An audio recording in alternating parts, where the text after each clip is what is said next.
What's up guys, it's Steven here from Cymatics and welcome to episode 8 of Ask Cymatics.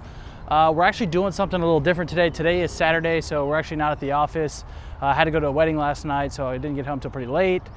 We were gonna shoot in the morning, but didn't have a chance to sneak it in. But me and Jordan are training for a triathlon, so I brought the camera with. I'm like, screw it, after our jog, let's just get in there, ask some questions, we'll go shoot it here. So I'm kind of sweaty, coming off a little runner's high, and we'll see how this episode turns out. Svilletrax asks, what should I do different to build up my music industry spot?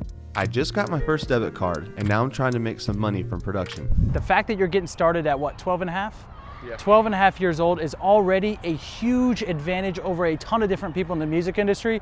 Trust me, when I run Cymatics, sometimes I hear people in their 30s, 40s, and 50s that are just getting into music production. And I'm not saying there's anything wrong with that, but just think about the tremendous advantage you have in the fact that you get to play the marathon game, and some other people feel a little pressured because of their age and they start to play that sprint game.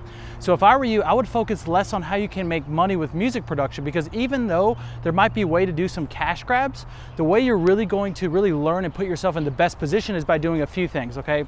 Number one is getting as much production skill as you can just by being in the studio, studying, learning, watching YouTube videos, practicing, doing everything you can on your own to try to get your skill as high as possible. The next thing you should do is try to intern or work for free from people and different people in the industry, okay? So whether it be a music blog, try to work for an artist, try to work for a label, try to get some free work in. Literally email or DM 50 to 100 different people in the music industry you'd love to work for free. And you'd be surprised that, you know, your location doesn't matter because you can work remote, and how many people would hit you back up and say, yeah, I'd love to give you a shot. So those two things are going to be very important. And then the third thing is just building good relationships, okay? Get to know as many different people. And if you offer free help and free value to enough people, maybe you even start to get enough connections to start connecting people like, hey, you should meet this guy, and you're getting really good at production. The cool part is that you'll become so valuable that the money will come to you.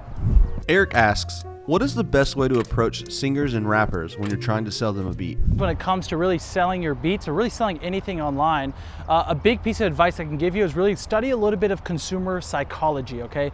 You'd be surprised at how many different consumer psychology things can actually play a big role in selling.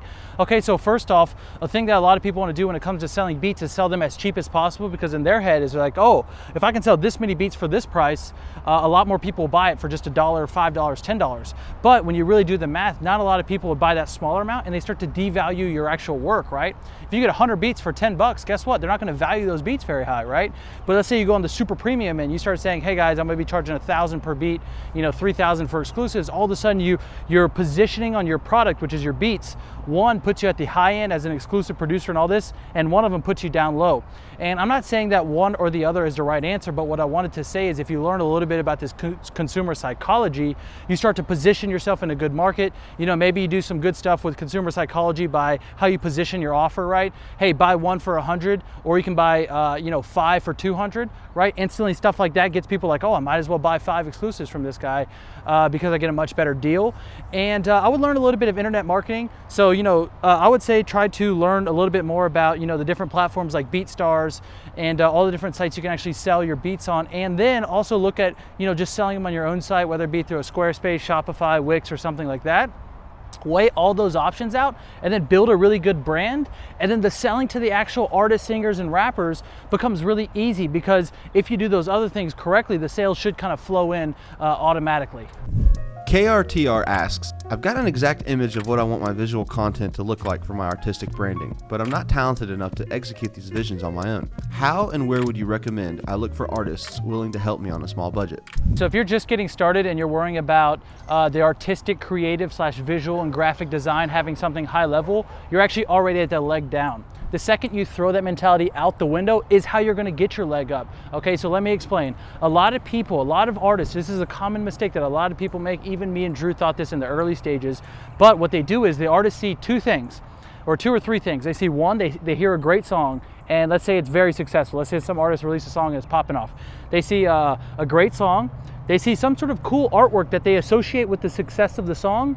and then they see a big channel, you know, The Sound You Need, Trap Nation, a big Spotify playlist will then post it, right? So in their heads, they think like, wow, if I have a great song and great artwork, then I'm gonna have the same result as Rez, as Deadmau5, as all these artists, okay? But what you don't see is, you don't see all the underworkings that are making this thing happen. You don't see that somebody built a relationship with, you know, the guy from Trap Nation for the past 3 years. You don't see the groundwork of how, you know, Deadmau5 might have went to a networking event, met some other producer, he got introduced, you know what I'm saying? There's so much stuff that goes on behind the scenes, the marketing that you're not seeing, that a lot of producers make the mistake of focusing too much on the visual representation of it, when in reality, you know, that's not what you need to do. You need to focus on building relationships if you want to go to that next level, and you really need to focus on finding actually something that fits a lot more with social media and what's popping off right now. Visualizers, go look at the dubstep community, go look at all the people in the hard electronic music community. They're one of the worst people when it comes to the dubstep visuals or like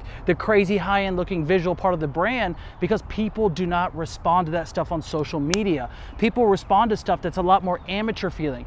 iPhone videos. I have literally $20,000 worth of camera equipment at Cymatics, and me and Drew still decide not to use it in a lot of scenarios, and we pull out our iPhones to shoot videos, because on social media people respond to amateur videos better than they do professional stuff, because entire society has almost been conditioned that to believe that all this professional stuff a lot of times is some sort of company or commercial trying to sell to them. So one big advantage that you can have is study your social media feed, study what's working there, and what you'll realize is something as silly as a meme or a goofy little video or a viral little video will do a lot better than some good looking visuals. Hey Steven, my name's Jake. I'm 13 years old. I've been producing for about 8 months, and my question is, other than music, what other content should I be putting out to grow my fan base? Thanks. All right, Jake, I love the question. And so other than music, you know, what kind of content should you be posting? In my opinion, one of the best things you can do is really document like yourself, almost like a vlogger would, like your day-to-day life, like what's going on, okay? As a, you know, 12 or 13-year-old music producer, I think it'd be pretty interesting to hear about that person's journey to releasing music, whether it does good or bad. I think it'd be interesting to talk about different production techniques you're learning. I think it'd be interested to just see what's going on with your life. And a lot of people don't understand the power of vlogging. Like, just look at all the big producers. Half the content they're posting is like them just like traveling around eating tacos or doing some random stuff. Something I like is, do you have other hobbies? You know, do you skateboard on the side? Do you go to the beach? I mean, are you hanging out with people? Do you go to concerts? Like, what is it that you do exactly that would be cool to vlog? And even like sometimes I shoot like right now, I am literally out jogging, you know, doing my thing, training for a triathlon, and I decided to shoot this content, do a little show like this, and it's still, I kind of just integrated in. So I would think less about what you should do and try out much different things that involve more of your personal life. If you look at Drew's Instagram page, he's posting like him and his dogs like wrestling around. You know what I'm saying? I posted videos of me shuffling, and I've posted like stuff about me playing Super Smash Bros. I've live streamed it, okay? And even though some of those pieces of content doesn't reach the masses, right? Obviously, if we do a little production video, it's gonna do a lot better. Well, it doing better and getting more likes isn't the metric. Sometimes when I can connect with those 10 people that really love Super Smash Bros. And they're like, oh my God, Steven's just like us. He plays Smash. That's so fucking awesome, right? If you can connect with those people, it's really sick. So in my opinion, just vlog more. Document more of your life, what you're doing, the journey of becoming a music producer, fun little random stuff you're doing, and then get better at actually creating the content. So don't just like, you know, I mean, just try to put out a lot, but you'll start to see how to do it better and better, study other vloggers and stuff. And essentially what you need to become is, you need to become a hybrid between a music producer and an actual like kind of vlogger slash YouTuber, okay? That kind of DNA is better. Like, I would rather have a B+ producer, but he's also like a B+ video maker, than like an A+ producer who's like a C- video maker. Because nowadays you kind of have to learn how to play the context with social media and do a lot of different types of stuff. Try to become that sort of DNA. Do a lot more of this documenting stuff and trying stuff out interrelated with your personal life, and I guarantee you, you'll start to see that stuff do just as good as your music. Oh yeah, and a really, really good reference is that go watch the H3H3 podcast with Mr. Beast, okay? Mr. Beast is 20 years old. He's got 16 million subscribers, and the dude is literally one of the biggest YouTubers in the world. He's getting more plays literally than PewDiePie and a lot of other people, like literally sometimes 10 to 20 million per video that's only been out for like a week or two, okay? It's absolutely incredible.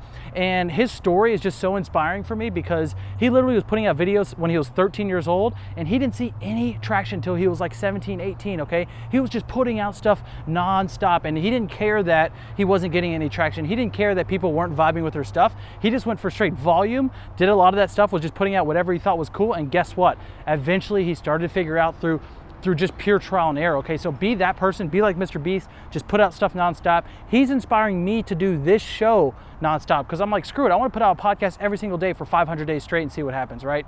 I'm willing to see it out that far. I don't want to put out 5 and be like, oh, I'm not getting enough plays. I want to put out 500, okay? So be that type of person, and what you'll realize is your brand will be actually a lot stronger than just a producer who's good at production. The labels aren't even looking for that these days. The labels want to see that person who's popping on social media or taking off on Instagram or has a killer YouTube channel or something like that, because honestly, it's a good sign to really sign on that person as a brand or something like that. And yeah, so I would suggest kind of taking that Mr. Beast approach and documenting different areas, and I guarantee you'll do pretty well. All right, guys, so that wraps up this episode. I just want to say thanks. People are submitting more video questions, so I'm pretty excited, especially that we get to get people featured in, like Jake with his video question. More episodes to come. We're going every day with these, and we have guests coming on. The show is evolving, and Drew himself is getting in. All right, guys, drop a comment below if you want Drew on the show, and look out for the next episode. Peace out.